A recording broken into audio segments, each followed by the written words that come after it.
કચ્છ અને ગુજરાતની રસપ્રદ ઘટનાઓને સમાચાર જાણવા અમારી ચેનલને લાઇક, શેર અને સબસ્ક્રાઇબ કરો. મારું નામ જોશી જય વિનોદભાઈ. હું MSc એનાલિટિકલ કેમિસ્ટ્રીમાં કચ્છ યુનિવર્સિટીમાંથી કરેલું છે. સૌથી પહેલાં તો વાત કરું તો કર્મણ્યવાધિકારસ્તે માં ફલેષુ કદાચન. જ્યારે આપણે ગીતાને આપણા ધર્મને સેન્ટરમાં રાખીએ તો એ વાક્યમાં એવું કહે છે કે કર્મ કરવું તારા હાથમાં છે, ઈશ્વરના હાથમાં ખાલી પરિણામ છે. તો કર્મ કરવાનું. હવે જ્યારે મારું માસ્ટર્સ ચાલુ હતું, ભણવાનું ચાલુ હતું, ત્યારે food corporation of India new Delhi દ્વારા એક ટેન્ડર બહાર પાડ્યું. હવે જે તે સમયે મારામાં એટલો કોન્ફિડન્સ નહીં કે મારાથી આ કાર્ય થશે કે નહીં થાય. તે સમયે આપણા જે કચ્છ યુનિવર્સિટી, માનનીય VC સાહેબ તથા માનનીય હેડ ઓફ ધી ડિપાર્ટમેન્ટ સાહેબ અને guidance by doctor Vijay Ram સાહેબ, જો એમનો જ સપોર્ટ અને ગાઈડન્સ હોય તો જ આ કાર્ય સફળતાથી થાય, અને એમનો પ્રોપર મને સપોર્ટ અને ગાઈડન્સ મળ્યો છે, જેથી મેં આ કાર્ય સફળતાથી પૂર્ણ કર્યો છે. જી, આ કાર્ય માટે ઘણી બધી આપણે પ્રક્રિયાઓ કરવી પડતી હોય છે. કોઈ એક પ્રક્રિયાથી રિઝલ્ટ મળતું નથી. અમે 10,000 કરતાં પણ વધારે ટ્રાયલ એન્ડ એરર, એટલે ઘણી બધી પ્રક્રિયાઓ પરથી પણ આ રિઝલ્ટ મળે છે. કોઈ એક પ્રક્રિયા કોઈ એવી હોતી નથી. રિસર્ચ કોઈ ટોપિક અને એનો પાથ નક્કી કરવો બહુ ડિફિકલ્ટ હોય છે. રિસર્ચ ટોપિક સેટ કરવો સહેલો હોય છે, પણ તેનું કાર્ય કરવું બહુ અઘરું હોય છે. તો જે તે સમયે સપોર્ટ પ્રોપર અને ગાઈડન્સ મળતા જ આ કાર્ય સફળતાપૂર્વક પૂર્ણ થયું છે.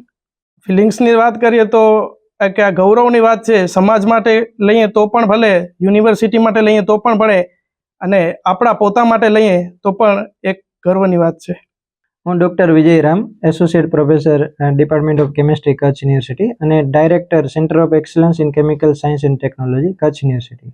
2021માં ફૂડ કોર્પોરેશન ઓફ ઇન્ડિયાએ એક નેશનલ લેવલની કોમ્પિટિશન જાહેર કરેલી હતી કે જેમાં આપણે રેપિડ ટેસ્ટ કિટ ડેવલપ કરવાની હતી. ઘઉંની કેટલા જૂના છે અને એના માટેની, એટલે કે ઝડપથી એનાલિસિસ થઈ શકે એવી એક કિટ ડેવલપ કરવાની હતી કે જેમાં આખા ઇન્ડિયામાંથી કોઈ પણ ઇન્ડિવિજ્યુઅલ અથવા તો ઇન્ડસ્ટ્રી અથવા તો ઇન્સ્ટિટ્યૂટ કોઈ પણ પાર્ટિસિપેટ કરી શકે. એટલે આખા દેશ માટે ઓપન ચેલેન્જ હતી. એની અંદર મારા 2 વિદ્યાર્થી, એક આપણે જય જોશી અત્યારે મારી સાથે છે અને એક કૌશિકી બેનર્જી, જે MSc એનાલિટિકલ કેમિસ્ટ્રીમાં અભ્યાસ કરતા હતા, એમને મેં એમાં પાર્ટિસિપેટ કરાવેલા હતા. અને શરૂઆતના તબક્કે તમામ એનાલિસિસ આપણે અહીંયા લેબોરેટરી કચ્છ યુનિવર્સિટી A બ્લોકમાં કરેલા હતા. અને આગળ જતા લાસ્ટ જે રાઉન્ડ હતો, જે દિલ્હીમાં કરવાનો, દિલ્હીમાં હતો, કે જેમાં આપણા 2 વિદ્યાર્થીઓને દિલ્હી ઇન્વાઇટ કરેલા હતા. એ અહીંથી એ લોકોને એરફેર અને બધું એ લોકોએ પ્રોવાઈડ કરેલું હતું, ફૂડ કોર્પોરેશન ઓફ ઇન્ડિયા. અને એમની જે લેબ હતી, એ લેબની અંદર એમના એક્સપર્ટની હાજરીમાં એમના દ્વારા આપવામાં આવેલા અલગ 2 દિવસ 29 અને 30 માર્ચે એમને અલગ ઘણા સેમ્પલ આપેલા હતા. ત્યાં આગળ જઈ અને એ લોકોએ એનાલિસિસ કરેલું હતું. હવે આપણે એક્યુરેટ મેથડ જોતા એ લોકોએ આપણે એવું સજેશન આપેલું હતું એમના એક્સપર્ટ દ્વારા કે તમે આની પેટર્ન ફાઇલ કરો, અને જો પેટર્ન મળશે તો કચ્છ યુનિવર્સિટીને જો આ પેટર્ન હશે તો અમે અમારા ગોડાઉનની અંદર એ પેટર્નને કોમર્શિયલ ફોર્મમાં અમે તમારી પાસેથી પરચેસ કરી લાઇસન્સિંગ કરી શકશું અને તમને અને અમને બંનેને બેનિફિટ થશે. એટલે આપણે આની પેટર્ન ફાઇલ કરેલી હતી, જે અલગ સ્ટેજમાંથી પહેલાં પ્રાયોર આર્ટ સર્ચ કરેલું હતું કે આમાં આવું કોઈ બીજી મેથડ અવેલેબલ છે કે નહીં. એ દરેક સ્ટેજમાંથી પાસ થતા હવે આપણી એકદમ નવી મેથડ હોતા આપણે પેટન્ટ મળેલી છે. એ પેટર્નના રાઇટ્સ આપણે 20 વર્ષ માટે ઇન્ડિયન પેટર્ન ઓફિસ દ્વારા આપવામાં આવેલા છે. હવે આ વાત મુખ્યમંત્રી ઓફિસમાં ખ્યાલ આવતા એમના દ્વારા અમારી પાસેથી બધી ડિટેલ માગેલી હતી.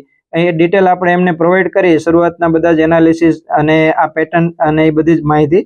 એટલે મુખ્યમંત્રી, આપણા આદરણીય મુખ્યમંત્રી ભૂપેન્દ્ર પટેલ સાહેબ દ્વારા અમને એક એપ્રિસિએશન લેટર કચ્છ યુનિવર્સિટી અને અમારા પ્રોફેસર જોગ અમને આપેલો છે. હવે અત્યારનો જે સમય છે એમાં આપણે કોરોના વખતે બી અનુભવ્યું છે કે લોકોને સરકાર દ્વારા જે અલગ અનાજ આપવામાં આવે છે, જે એમના ગોડાઉનની અંદર સ્ટોર કરેલું હોય છે. હવે ગોડાઉનની અંદર સ્ટોર કરેલું અનાજ એ બરોબર છે કે નહીં, લોકોને આપવા લાયક છે કે નહીં, અથવા તેને આપ્યા પછી કોઈ ફૂડ પોઈઝનિંગ કે એવા કોઈ ઇસ્યુ તો થાય એમ નથી ને, તો બરોબર છે કે નહીં. તો એ મોટે ભાગે ઘઉં વધારે પડતા વિતરણ થતું હોય છે. તો ઘઉંની અંદર ગ્લુટેન કન્ટેન્ટ હોય છે. એ ગ્લુટેન કન્ટેન્ટ જનરલી આપણે જોવા જઈએ કે આપણા એક્ટ પ્રમાણે એવું છે કે 20 ppm થી પાર્ટ્સ પર મિલિયન થી જો નીચે હોય તો એ આપણા શરીર માટે સારું છે. એની જરૂર તો છે, જેમ કે આયરન કન્ટેન્ટ આપણા બોડી માટે, હિમોગ્લોબિન માટે જરૂરી છે, પણ 0.3 ppm સુધી જરૂરી છે. એથી ઉપર હશે તો પ્રોબ્લેમ કરશે. એવી રીતના ગ્લુટેન 20 ppm થી નીચે હશે તો એ શરીર માટે સારું, જેનાથી આપણે બોડીમાં ઇલાસ્ટિસિટી અને સ્ટ્રેન્થ મળે છે. પણ એથી ઉપર હશે તો ઇન્ટેન્શનમાં પ્રોબ્લેમ કરશે, એટલે પચવામાં પ્રોબ્લેમ કરશે, આંતરડામાં પ્રોબ્લેમ થશે અને ફેટ ડિપોઝિટ થશે અને આ બધા ઇસ્યુ આપણે શરૂ થશે. એટલે અમારી મેથડ ગ્લુટેન એક્સટ્રેક્ટ કરી અને એમાં એની કેટલી ક્વોન્ટિટી છે, એનું એમાઉન્ટ કેટલું છે, એના બેઝ ઉપર અમે રિએજન્ટ ડેવલપ કરેલું છે, જેના ઇન્ટેન્સિટી ઉપરથી આપણે કહી શકીએ કે આની ક્વોલિટી કેવી છે અને લઈ શકાય એમ છે અથવા તો નથી લઈ શકાય, એ ટાઈપનું વર્ક અમે કરેલું છે. જનરલી આમને 3 કેટેગરીમાં આપણે ડિવાઈડ કરી શકીએ છીએ. એક ગ્લુટેન ફ્રી એવું એક શબ્દ વાપરે છે, એટલે કે એમાં ગ્લુટેન ફ્રી એટલે ગ્લુટેન ના હોય એવું નથી, પણ 20 ppm થી નીચે હોય છે. એક છે કે વીટ ફ્રી, એટલે ગ્લુટેન હોય છે પણ ઘઉંનું નહીં, માનો કે એના સિવાયના અલગ સોર્સિસ જેમ કે રાઈસ ને એ બધા બાર્લી ને એનાથી ગ્લુટેન મળતું હોય છે. અને એક હોય છે કે હાઈ ગ્લુટેન કન્ટેન્ટ, એટલે કે પીઝા, બ્રેડ આ બધું જે ખાવામાં આવે છે, એટલે લો ગ્લુટેન કન્ટેન્ટ જો ફેટ આપણે લેવામાં આવે તો આપણા માટે સારું. અને અમુક વેરાયટી જે આમાં કહેવામાં આવે છે કે સોનામોતી ઘઉં બહુ સારા, બંસી ઘઉં સારા, હવે આવા વેરાયટી જેમાં ગ્લુટેન કન્ટેન્ટ ઓછું છે એ ટાઈપના વેરાયટી લેવામાં આવે તો લોકોને હેલ્થ સારી રહેશે એવું અમારું માનવું છે.